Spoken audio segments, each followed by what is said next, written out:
This is an unusual episode of the Make Movement Matter podcast. I'm going to be my own guest and go solo. If you enjoy this shorter episode and would like to hear more Wendy's wanderings about other topics, then send me a direct message on Instagram or visit my website reclaimmovement.co.uk, where you can also find out all the ways I can help you progress with movement in daily life to age well.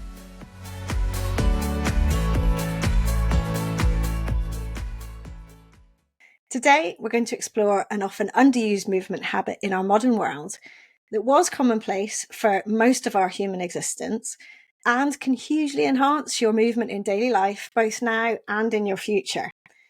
It's getting down to the ground. I post a lot about this on Instagram as a missing ingredient in our daily lives. And I always love to hear about your movement experiences, so do send me a DM and connect with me. Instagram is where I am most. In this episode, I'm going to try to persuade you why it's so important to create a daily ground time habit. I'll talk about the numerous benefits of incorporating it into your routine and how you can seamlessly tie it into everyday activities. So, why do I bang on about getting down to the ground so much? Well, getting down and up from the ground regularly has incredible benefits for your body. From a purely mechanical perspective, you're resisting gravity, using your muscles and bones to get down there without falling down, and then you're pushing your body weight against it to get back up. It really is a hugely beneficial movement, or even see it as an exercise if that helps you to label it that way. There are so many different ways of getting down and up that take varying levels of joint mobility and muscular strength, but also require balance and core stability. After all, that's why it takes so long for a toddler to master the movement that takes them from the ground level movement of crawling on all fours up to walking around on two legs. In my coaching, I always get clients to return to the ground and work on their movement from the ground upwards, following early developmental movement patterns to help the body reset the nervous system, gain confidence and comfort being on the ground. Building the strength and mobility needed to get there are key foundations for efficiently moving upright. So all the practice doing so then translates into better ability to balance, to step up and down, to climb other higher level movements should you choose to do them. So what are the advantages of being down on the ground? When we're at ground level, we use our body very differently than when we're sitting on a chair, particularly our lower body, but also the core and whole spine too, as our bodies adapt to the positions we use, literally just sitting in and moving between a wide variety of positions helps to improve our mobility, which is more than can be said of being in chair shape for hours. And the added bonus of sitting at ground level is that your body helpfully regularly gives you a nudge to switch positions. Again, unlike when you're sat in a chair. So you're never stuck in a position too long, which is what we're trying to avoid. Therefore, joints are being used more regularly in wider ranges of motion, which is better for them. And you're using a whole variety of different positions that help improve overall mobility. It's that variety that's key. Being on the ground necessitates getting off the ground. So to my mind, you get two lots of benefit from one location. So when the doorbell rings, or you remember you've left something in another room, or your child calls, "Mom, can you help me?"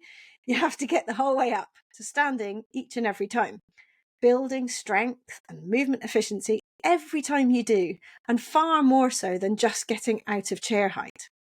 I call it the most important meter you travel.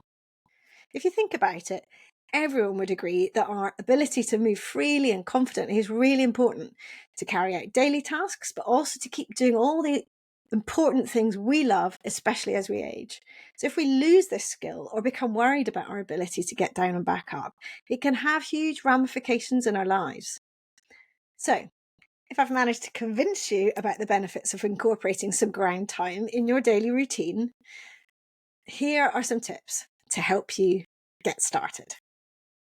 Number one, embrace the benefits of the ground. Now that you know the benefits of getting down to the ground, always think about these reasons when you make the choice to go there, knowing you are doing yourself a favour, creating this daily habit that will hopefully serve you for life. Number 2, start with purpose. How can you make this a daily habit? Intentionally planning it into your day will make you more likely to be able to be as consistent as possible. I have 2 ways of doing this, rather than always having to remember and remind myself, which means I'll forget. Firstly, I choose a specific time of day dedicated to some ground time. For me, it's doing laptop admin or writing and incorporating mini movement breaks to boost my focus. Perhaps for you, it could be during your morning routine after meals, or even while watching the TV in the evening. Do some of the mini movement breaks you see from my YouTube channel, of course, and see how they make you feel afterwards. Secondly, and I find this the easiest way to start creating a new habit, is to pair ground time with a specific daily activity. So you're stacking the 2 together that you already do. So perhaps something you haven't done before at ground level. I always talk about folding my laundry on the ground, as I know this is something everyone has to do. And it adds in lots of sitting positions and transitions between them. Not only does it improve my mobility, but it also makes that mundane task a little bit more enjoyable. Often more regular daily activities are reading the news, reading a book, scrolling social media, or definitely responding to messages. Number 4, find a comfortable space. It's not meant to be painful. To make it more appealing, create that comfortable space that's more inviting than a hard floor. You could choose a rug or carpeted floor, use cushions and a mat, or folded blankets to encourage you to spend more time on the ground. Number 5, invite others for accountability. Another great way to encourage this habit is to involve family or friends. Perhaps you could agree that whenever you play a board game, you always do it on the ground. Or when you watch a film, you do it on the ground. Making it a shared experience can make it more enjoyable and normalise it for every generation. And that must be a good thing. Number 6, celebrate your progress. With any habit, it's vital to celebrate your progress. If it helps you keep a tally of how many times you get up and down each day and week, notice and make note of the benefits you're experiencing, such as increased mobility or less stiffness in your joints, if you feel it's getting easier. Every time you successfully integrate this practice into your life, take a moment to acknowledge your achievement. And finally, number 7, be flexible with your approach. Flexibility is key. Some days you might find it easy to fit in, while others it might be more challenging. Be kind to yourself and always look at it positively. Remember, tomorrow's a new day. The important thing is that you're showing up for yourself and prioritizing your movement. So there you have it. Getting down to the ground daily is not only beneficial for your body, but it can also be easily integrated into your routine with some creative thinking. Choose activities that work for you and make it enjoyable.